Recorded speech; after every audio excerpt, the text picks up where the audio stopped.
ఓ కంచంలో తిని ఓ మంచంలో పడుకున్నారు అశ్వత్థామ అర్జునుడు కూడా. అటువంటి అశ్వత్థామకి ఎప్పుడు అర్జునుడి మీద పాండవుల మీద ప్రత్యేకించిన కోపం ఏం లేదు. ఆయనకి ఇంకా కొంచెం ఏదైనా అసూయోద్వేషమో కృష్ణ పరమాత్మ మీద ఉందేమో కానీ పాండవుల మీద ఏం లేదు ప్రత్యేకించి. అటువంటి అశ్వత్థామతో నేను యుద్ధం చేయాలి, ఇదండి ఈయన చెప్పిన కారణం.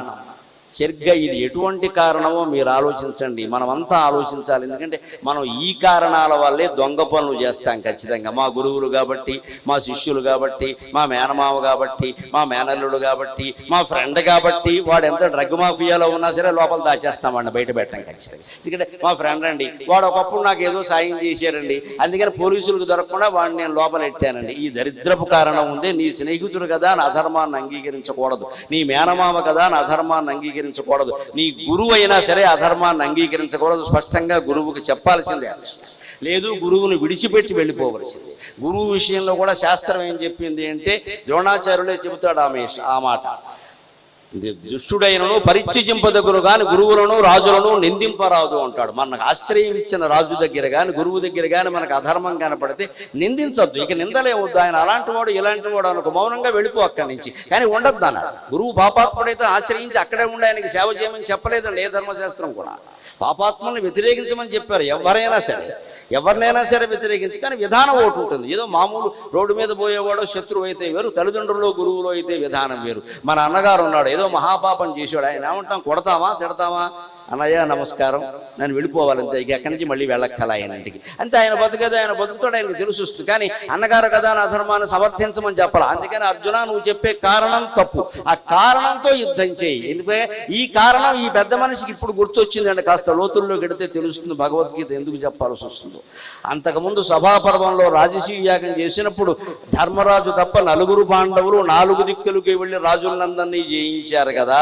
అందులో ఎవరు మిత్రులు ఎవరు లేరా, బంధువులు ఎవరు లేరా, మేనమామలు ఎవరు లేరా? మరి వాళ్ళందరినీ ఎలా చంపేశారండి, ఎలా ఓడించారండి, కానుకలని ఎలా పట్టుకొచ్చారండి? అంటే వీళ్ళ బంధువులు ఎవరు లేరు కాబట్టి వాళ్ళతో యుద్ధం చేస్తాడు ఈ అర్జునుడు గారు. ఈయన ధర్మం ఎలా ఉందంటే నా మేనమావులు, నా కొడుకులు, నా కోడళ్ళు, నా మంత్రులు, నాకు దగ్గర వాళ్ళు ఎవరు లేకపోతే పరాయి వాళ్ళు అయితే వాళ్ళతో నేను యుద్ధం చేస్తా. వాళ్ళు ఏ తప్పు చేయకపోయినా సరే. రాజసూయాగం చేసినప్పుడు దండయాత్ర చేశారు కదా, ఏ తప్పు చేశారండి వాళ్ళు? సహదేవుడు దక్షిణ దిగ్విజయ యాత్రకు వచ్చాడు, సహదేవుడు చేతుల్లో ఓడిపోయిన వాళ్ళు అనుకుంటే ఇబ్బంది కొంచెం. మన ఆంధ్రులు కూడా ఉన్నారు, భారతంలో ఉంది ఆ విషయం.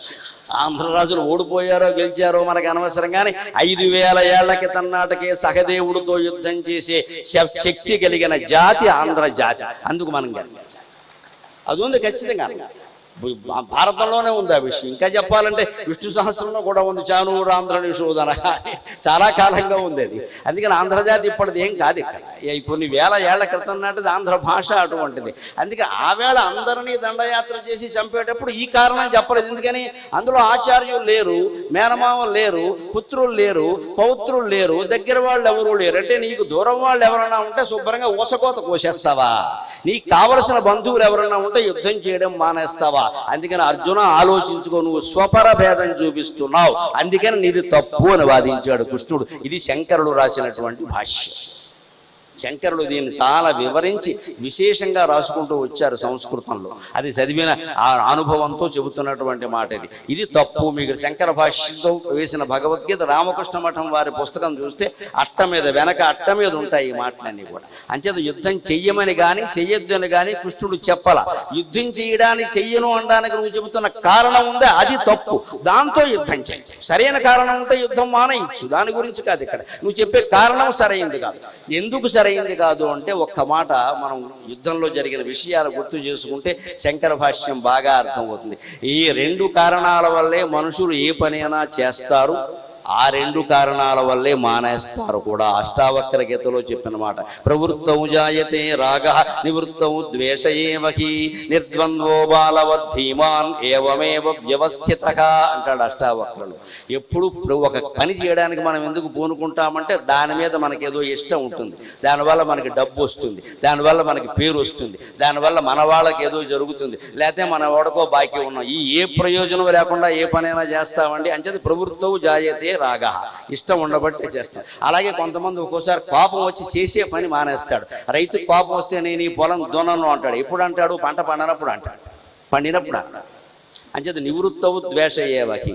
మా బోటిగాడికి ప్రసంగానికి సరైన పారితోషికాలు అందట్లేదు, సరైన గౌరవాలు జరగట్లేదు అని అనుమానం వచ్చిందనుకో, నేను మానేస్తాను, ఎందుకంటే డబ్బులు ఇవ్వట్లేదు కాబట్టి. ఇస్తే చెబుతాం అనుమానమే అంటే అర్థమైంది. అంటే నివృత్తిలో ద్వేషం ఉంది ఖచ్చితంగా. నువ్వు ప్రవృత్తిలోనేమో ఇష్టం ఉంది, నివృత్తిలోనేమో ద్వేషం ఉంది. ఇలా మానేయకూడదండి. సహజమైన భక్తి జ్ఞాన వైరాగ్యాల వల్ల ఇంకా నాకు ఆత్మధ్యానంలో ఉంటానండి, మౌనంలో ఉంటానంటే అది వేరే విషయం. అది అలా కూడా మాననయ్యరోను నా విషయంలో రుజువైపోయింది. నేను అలా ఉంటాను అన్న లక్షల మంది పద్మశ్రీ వచ్చినప్పుడు వేల మంది మెసేజ్లు పంపి ఫోన్లు చేస్తే మానేస్తానన్నప్పుడు లక్షల మంది పంపించారు. అయ్య బాబో ఇంత తాకిడి ఉందా అనుకున్నాను. ఇంతమందిని బాధపడుతున్నామంటే అది మంచి నిర్ణయం కాదు కదా అని మళ్ళీ ఉపసంహరించుకున్నాం. ప్రమాదం ఏం లేదు, మంచి నిర్ణయమే కాబట్టి. అందుకని నిజంగా అంతే కదండి. అందుకని అలా మానేయడం ఎప్పుడు మన సొంతం కోసం ధ్యానం కోసం వేరే విషయం అది. కానీ నిజంగా వైరాగ్యం ఉంటే ఎవరి మీదో కోపం వచ్చి మనం మానేయకూడదు. నాకు పెద్దపేట అయ్యలేదు, నాకు గౌరవం చేయలేదు, నేను మానేస్తానంటే అది నివృత్తి సరైన కారణం కాదు. అందుకని పని చెయ్యడానికైనా చెయ్యకపోవడానికైనా రాగద్వేషాలకు అతీతమైన మనస్సుతో మనం ఉండాలి తప్ప ఈ కారణాల వల్ల మానేయకూడదు. ఇక్కడ అర్జునుడు చెప్పిన 2 కారణాలు ఏమిటి అంటే శేనయోర్ ఉభయోరపి అన్నాడు. చాలా కీలకమైన మాట. భగవత్పాదులు దానికి చాలా గొప్ప మాట భాష్యం రాశారు.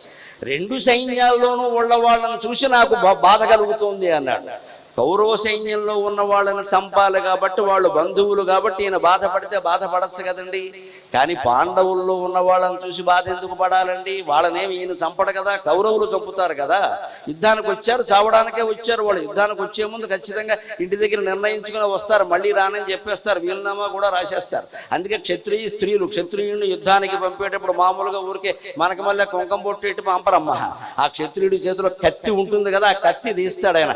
టపామన వేలు తగ్గోసుకుంటారండి ఆ కత్తికి. క్షత్రియ స్త్రీ అంటే అటువంటిది, నమస్కారం చేయాలి నిజంగా. పౌరుషం అంటే అది. ఆ వేలు తగ్గోసుకుంటారండి. ఆ నెత్తురు వేలుతో బొట్టు పెడతారు. ఎందుకు క్షత్రియ స్త్రీలు ఈ దేశంలో ఆ పని చేస్తారు అంటే, ఈ పాటి వేలు నెత్తురు చూడలేని ఆవిడ రేపొద్దున భర్త తల తెగి పడితే చూడగలదా? తట్టుకోవాలి కదా. నెత్తురు కళ్ళ చూడకపోతే అలాగా. అందుకే మన దగ్గర క్షత్రియులకి మాంసాహారం కూడా దోషం కాదన్నారు. ఆ మెడో ఈ మెడో తెగినప్పుడు చూడకపోతే రేపు తన మెడ తెగితే మాత్రం ఎలా చూస్తాడట. అందుకని కాస్త అప్పుడప్పుడు ఏదో లాగించవయాన్ని రక్షించడం కోసం, ఊరికే కండలు పెంచడానికి కాదు, ఇక్కడ దేశాన్ని రక్షించడం కోసం, ధర్మాన్ని రక్షించడం కోసం సైన్యంలో చేరేవాళ్ళు మాంసాహారం తినొచ్చు, తప్పేమిలా. ఇప్పటికీ గోదావరి జిల్లాలో మాంసాహార భోజన హోటల్ మిలిటరీ భోజన హోటల్ అంటారు. మిలిటరీ ఏమిటండి? మిలిటరీ వాళ్ళు అదే తినాలి. మాకు మళ్ళీ పప్పు గోంగూర పచ్చడి తింటే కుదరదు. అక్కడ హిమాలయాల్లో నడవలేడు. వేదం చదివేవాడు ఆహారం వేరు, యుద్ధం చేసేవాడు ఆహారం వేరు. మనుషుల ఆహారాలు విధానాలను బట్టి ఉంటాయి. అందుకని నువ్వు క్షత్రియుడు అయ్యా, నువ్వు చెయ్యాలి. తన సైన్యంలో ఉన్న వాళ్ళని, పాండవుల సైన్యంలో ఉన్న వాళ్ళని కూడా చూసి ఆయనకి విరక్తి ఎందుకు వచ్చిందంటే అహం మమ అనే. ఒకటి, వాళ్ళను నేను చంపాలి, నాకు చంపడం ఇష్టం లేదు. 2, వాళ్ళు మా వాళ్ళని చంపుతారు, వీళ్ళు చనిపోవడం కూడా నాకు ఇష్టం లేదు, అందుకని యుద్ధం చేయాలి. మా గురించి, మా ధర్మరాజు రాజ్యం గురించి ఇంతమందిని చంపాలా, ఇంతమంది చనిపోవాలా మా గురించి? ఈ 2 కూడా అహంకార మమకారాలతో కూడినవే. వాళ్ళని నేను చంపాలి అనుకోవడంలో అహంకారం ఉంది, తాను ఒక్కడే చంపేస్తున్నట్టు అక్కడెక్కడ. నిజానికి భారత యుద్ధాన్ని మీరు పరిశీలించి చూడండి. అర్జునుడు ఒక్కడే తన చేతి మీద చంపిన వీరుడు ఒక్కడు కూడా లేడు. తన చేతి మీద ఎవరూ సాయం చేయకుండా, ఎవరూ ఉపాయం చెప్పకుండా అర్జునుడి చేతుల్లో చనిపోయిన ప్రధాన వీరుడు ఒక్కడు కూడా లేడు. భీష్ముడు ఎలా కింద పడిపోయాడో అందరికీ తెలుసు, ఆయనే చెప్పాడు. ద్రోణాచార్యులను ఎలా చంపారో అందరికీ తెలుసు, అర్జునుడు వారు ఏం చంపలేదు ఆయన్ని.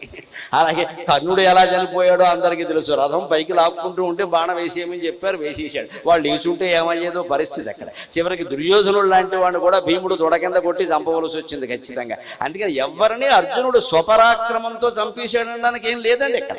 కానీ ముందే ఆయన ఏ అహంకారానికి లోనవుతుంటే నేను ఇంతమందిని చంపాలా,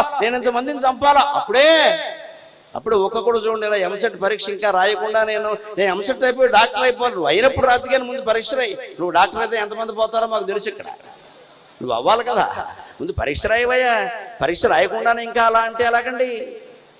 అలా మనం 10 ఏళ్ల తర్వాత పరిణామాలన్నీ ఊహిస్తూ ఉంటామే, ఏదో కొంపలంటుకు పోతాయన్నట్టుగాను. అలాంటి ఊహలు వద్దు. ప్రస్తుతం నీ కళ్ళ ముందు ఉన్న పని చేయి అనవసరంగా. అది చేసి లేనిపోని గొడవలన్నా ఎందుకు?